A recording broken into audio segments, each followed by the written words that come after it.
Muy buenas tardes. Nos encontramos en el curso de Derecho Administrativo del sexto semestre y a continuación tenemos el primer tema que se titula Introducción al Derecho Administrativo. Miren, a manera de introducción, podría decirles que no existe una sociedad organizada, no existe una sociedad propiamente dicha, si no existiese el derecho.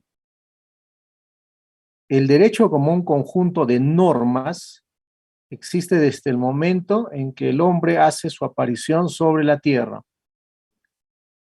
En casa hay normas también, ¿no? Por ejemplo, si es que el hijo le dice a la mamá, quiero ir a una fiesta, y la mamá le dice, bueno, antes de pedir algo, tú tienes que hacer algo por la casa, lavar los platos, barrer, etcétera. Esas son normas, ¿no es cierto? Son normas familiares. Así también la sociedad tiene una serie de normas. Todo el conjunto de normas hacen el derecho. El conjunto de normas, digamos, aquí en el Perú, hacen la legislación peruana. ¿Listo? Entonces, en esta primera clase vamos a hacer, digamos, un análisis de todo lo que es el derecho. Vamos a hacer un poquito de historia y posteriormente hablaremos sobre las fuentes del derecho, por ejemplo, ¿no? Y también analizaremos cómo o de qué poder en todo caso se encarga de crear las normas, las leyes y cómo se divide el Estado peruano. ¿Listo? Esa es la clase del día de hoy, entonces. En primer lugar, tenemos las fuentes del derecho. Mira, sabemos que el derecho no es otra cosa que un conjunto de normas, ¿no?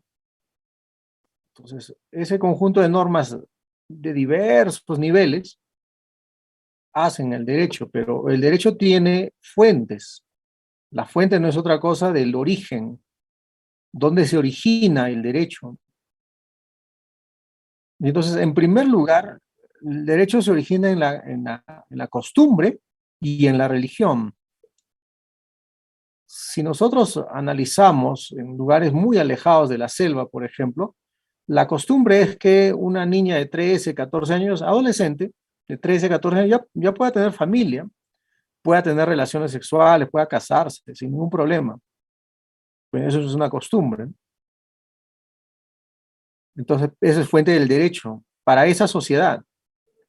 Pero para la sociedad peruana en general, por ejemplo, el Código Penal señala que una adolescente de 13 años que tiene relaciones sexuales, ¿no? Con un mayor de edad, el mayor de edad habría o podría haber cometido el delito de violación sexual. Entonces, ahí tenemos un encontrón, digámoslo así, entre la costumbre y el derecho penal. ¿Se dan cuenta? Entonces, la costumbre es una fuente de derecho. Aquí en Puno, por ejemplo, tenemos la fiesta de la Virgen de la Candelaria. Es una acción que se repite todos los años, que la población lo ha aceptado, por eso es costumbre. Más adelante vamos a ver estas características. Entonces, esa acción, esa costumbre genera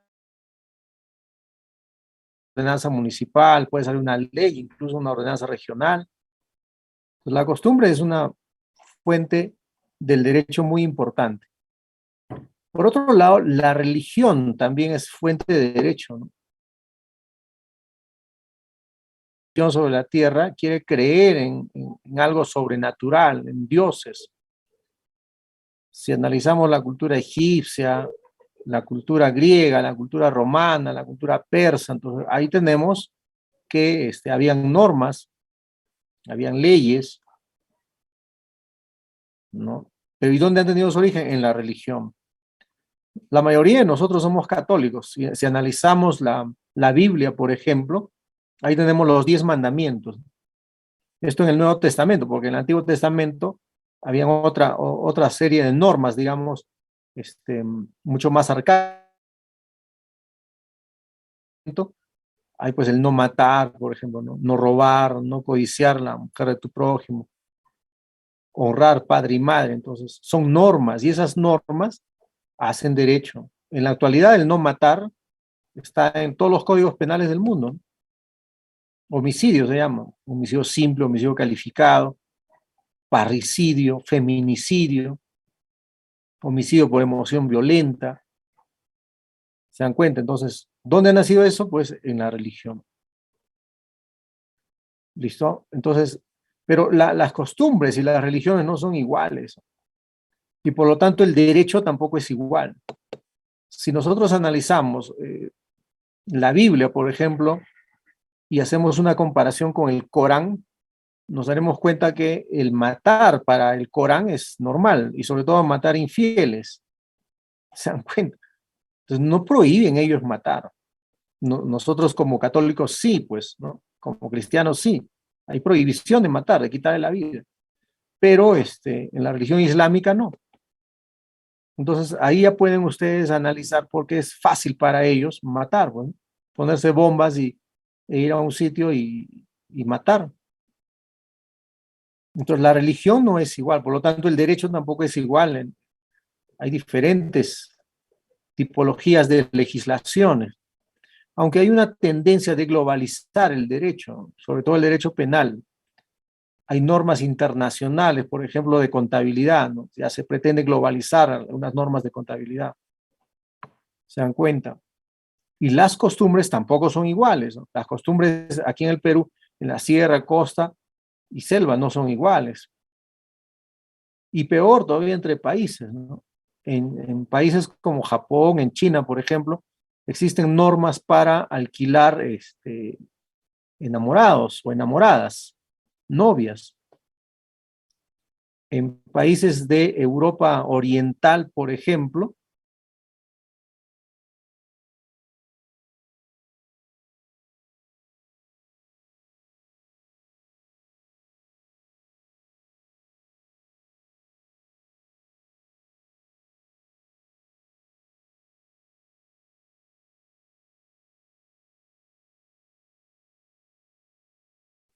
hablemos de las fuentes materiales. Entonces, el hombre, pues, en su vida diaria, ¿no? Crea normas como sociedad organizada, pero también un desastre natural puede crear normas. Una protesta, una huelga puede crear normas, o sea, puede generar derecho, por eso es fuente material, ¿no? Un acuerdo político puede generar normas. Entonces, ¿cómo así, profesor? Por ejemplo, a ver, si hay un terremoto el día de hoy en Arequipa, supongamos, entonces el día de mañana el gobierno central sacará pues o emitirá un decreto de urgencia, ¿no? Para proveer de dinero a los pobladores. Ese decreto de urgencia, sin una norma, ya es derecho. ¿Quién lo ha originado? El desastre natural. Si hay una huelga para que a los docentes se les incremente el salario, o los trabajadores, los obreros salgan para que se incremente el sueldo mínimo, entonces es una protesta social. Esa protesta social va a generar normas y por lo tanto es fuente de derecho, ¿no? La protesta por sí misma es una fuente material, ¿no? Los acuerdos políticos también son fuentes de derecho, son fuentes materiales. Entonces, todos estos hechos tienen pues distinta naturaleza, ¿no?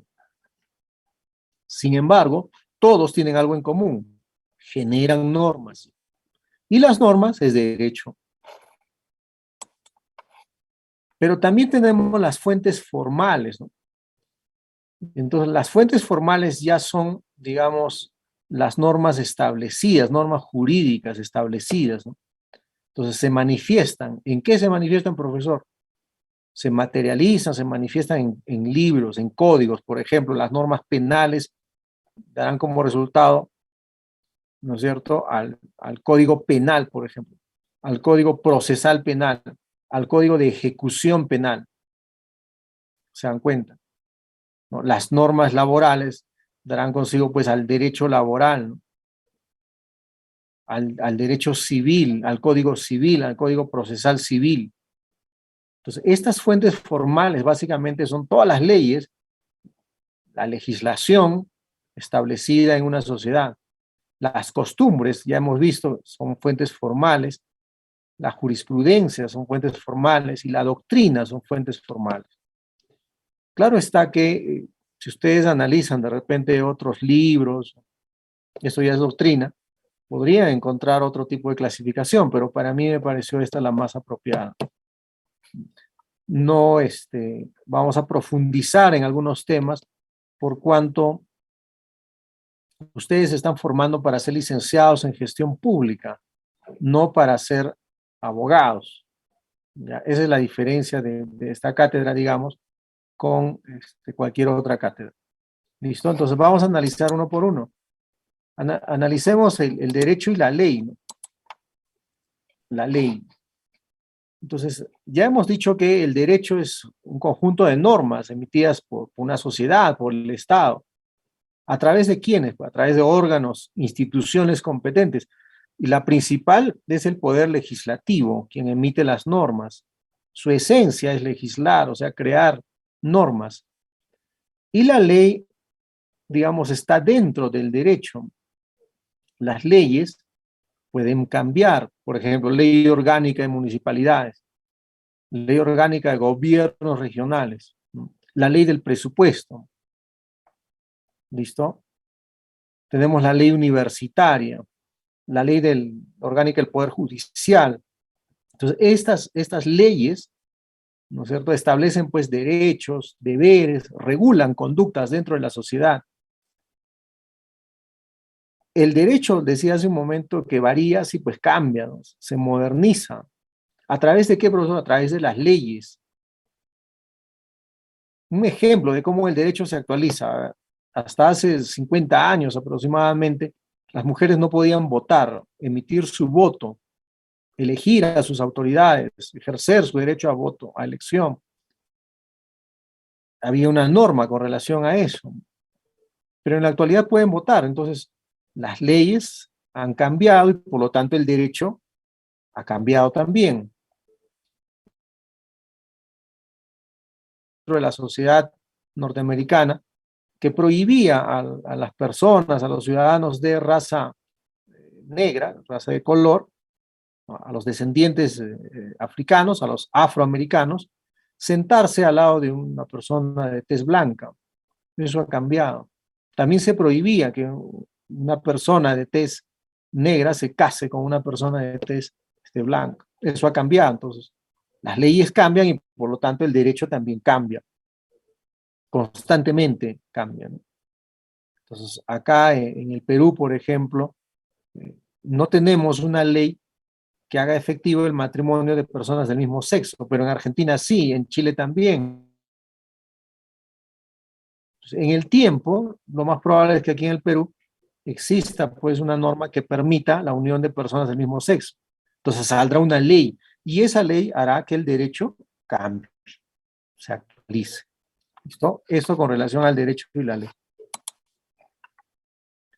Pero dentro de los términos de la palabra derecho, también encontramos la palabra legislación. Entonces, profesor, derecho y legislación es igual. Podríamos decir que son sinónimos indirectos.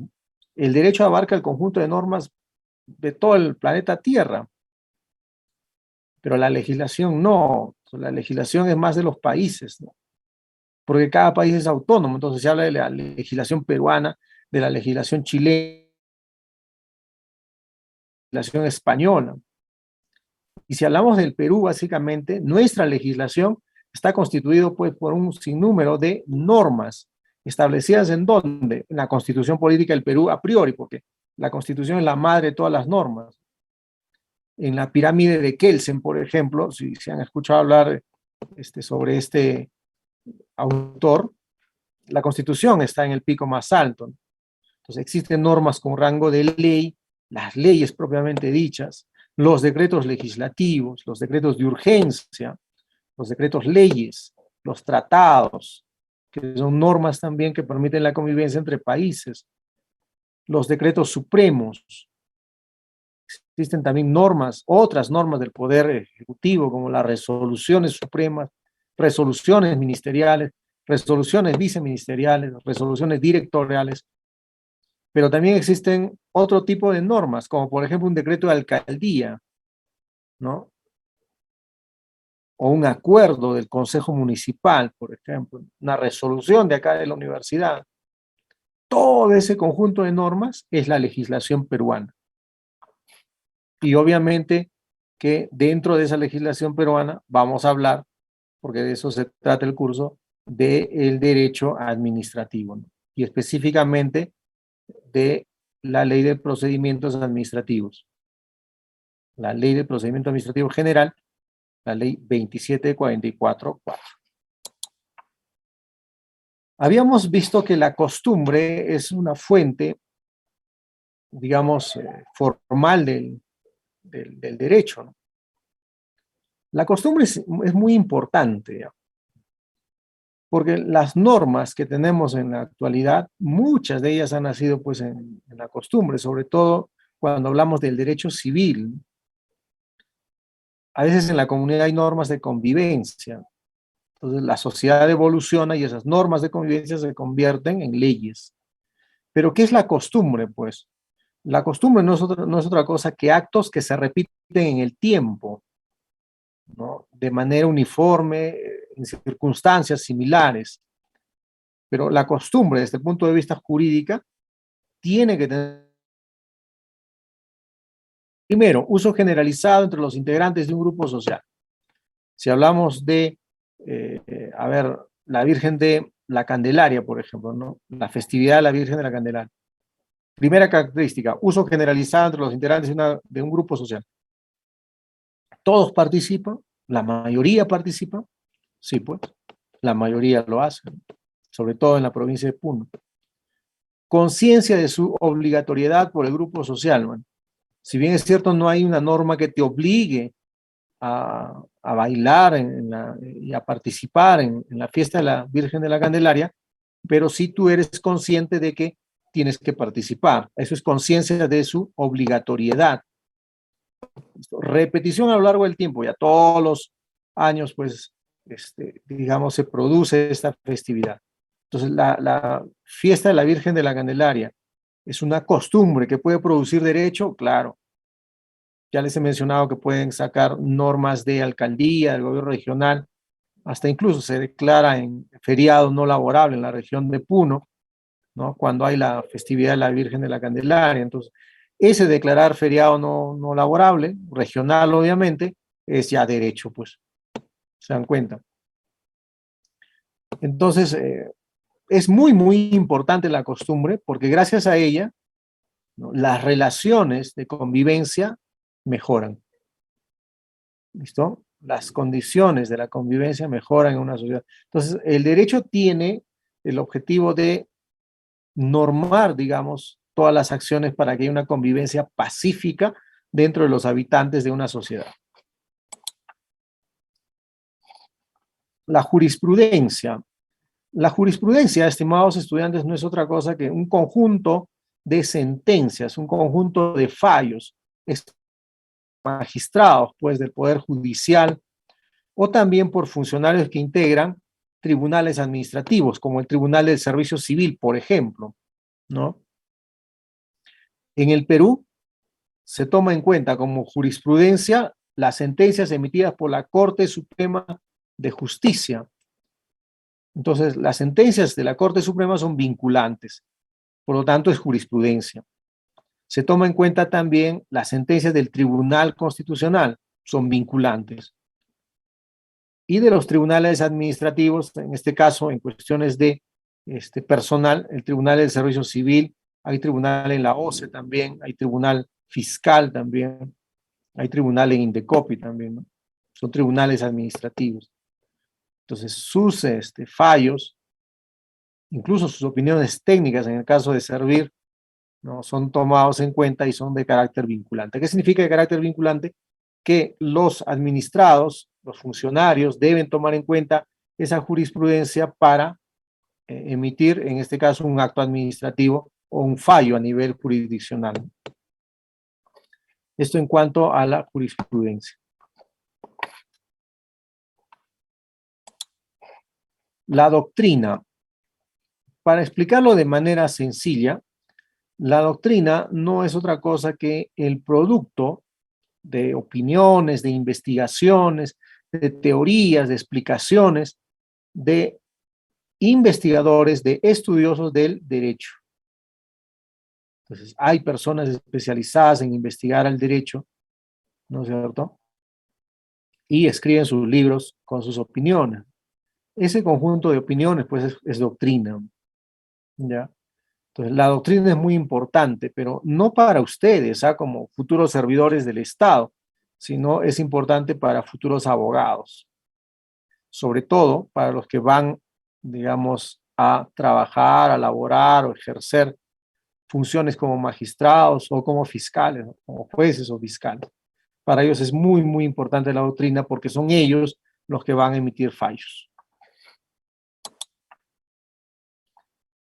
Pasemos ahora a la organización del Estado. Esta organización se encuentra pues en la Constitución Política del Perú y tenemos que existe un gobierno central primero, tenemos el poder ejecutivo, legislativo, judicial, un gobierno regional y tenemos el gobierno local, ¿no? O sea, el gobierno en las municipalidades, tanto distritales como provinciales. Tenemos también organizaciones, organismos autónomos, y estos organismos autónomos establecidos a nivel constitucional. También tenemos organismos creados por normas, pero de nivel inferior a la Constitución, y tenemos empresas del Estado como Petroperú, ¿no? Todo esto es la organización del Estado peruano. En cuanto al gobierno central, ¿no? Tenemos, dije hace un momento, el poder legislativo, ¿no?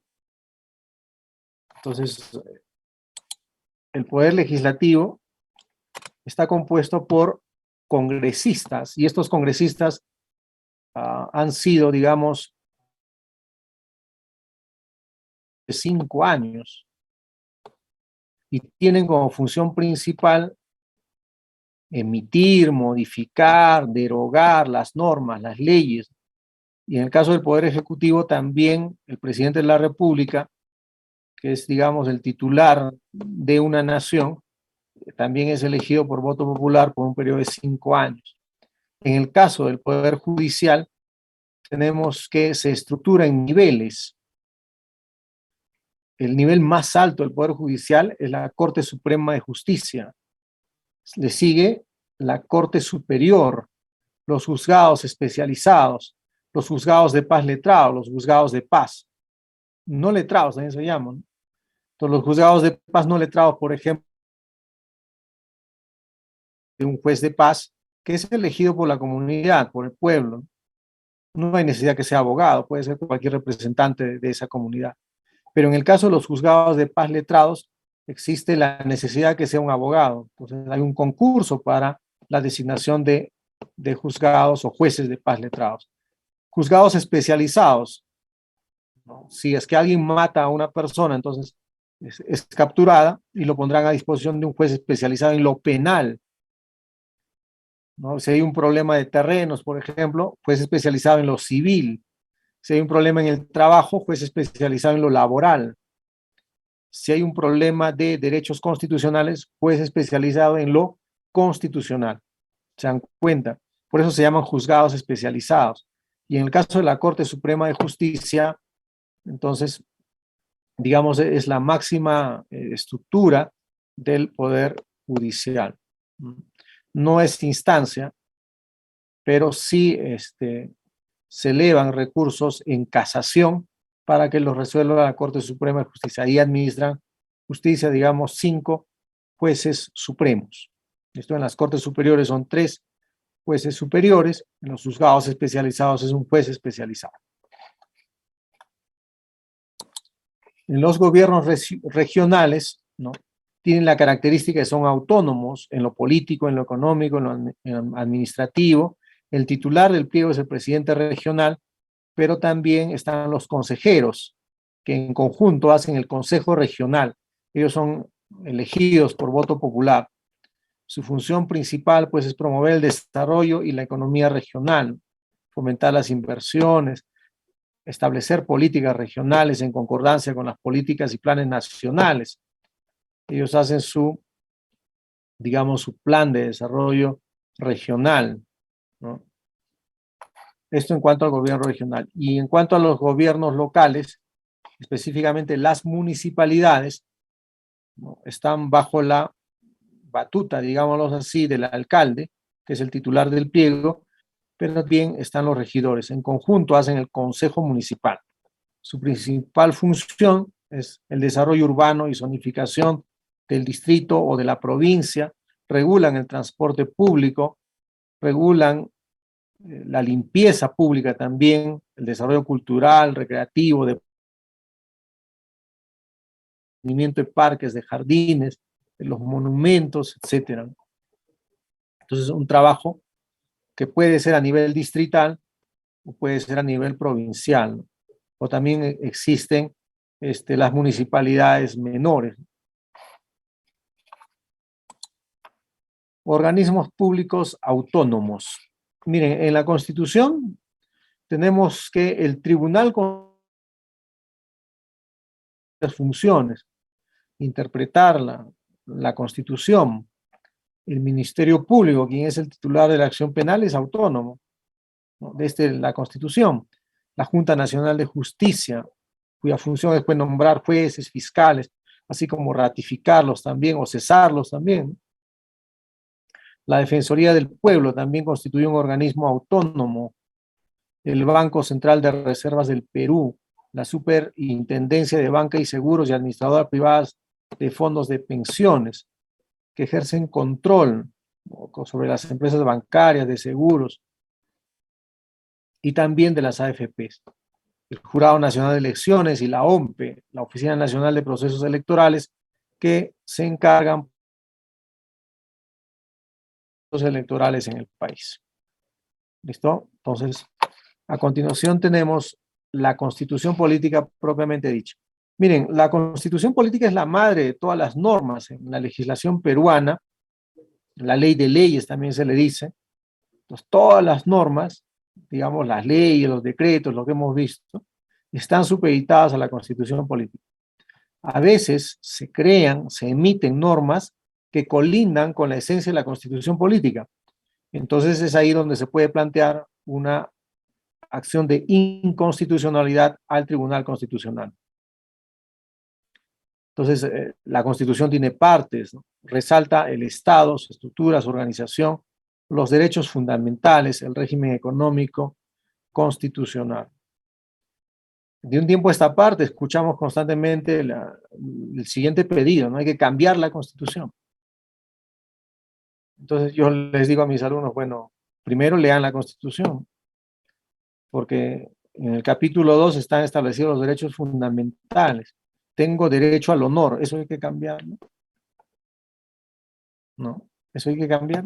Tengo derecho a un nombre, eso hay que cambiarlo. El Estado peruano dice, está dividido en poder ejecutivo, legislativo, judicial, hay que cambiarlo eso. O sencillamente hay que analizar y ver que de repente el capítulo económico es el que no está funcionando. No voy a hablar de política porque hago cátedra, no hago política. Pero en todo caso el consejo que les doy a mis estudiantes es que lean para empaparse y tomar una decisión en un determinado momento. Normas de los gobiernos regionales, locales. En los gobiernos regionales existen ordenanzas regionales expedidas pues por el Consejo Regional. El Consejo Regional no es otra cosa que el conjunto de consejeros y el gobernador regional. Decretos regionales expedidos por la presidencia regional o la gobernación regional. Ordenanzas y decretos de alcaldía. Para terminar, hablemos de las garantías constitucionales. Miren, cuando un derecho constitucional es mediado, es violado, entonces se pueden plantear garantías constitucionales. Tenemos la acción de habeas corpus, que es una garantía constitucional que se plantea cuando el derecho a la libertad, a la integridad física está siendo violado, violentado. La acción de amparo, cuando otros derechos fuera de la libertad y fuera de la integridad física están siendo violados, como por ejemplo el derecho a la educación, el derecho a la salud. La acción de habeas data procede cuando un servidor se niega a entregarte información. ¿Listo? La acción de inconstitucionalidad cuando una norma, la acción popular procede contra normas de bajo rango. Y la acción de cumplimiento cuando una institución o un servidor o un funcionario se niega a cumplir una norma o una sentencia. Entonces procede una acción de cumplimiento. Bueno, ese es el tema del día de hoy, estimados estudiantes, y a continuación las preguntas que ustedes vean por conveniente. Recording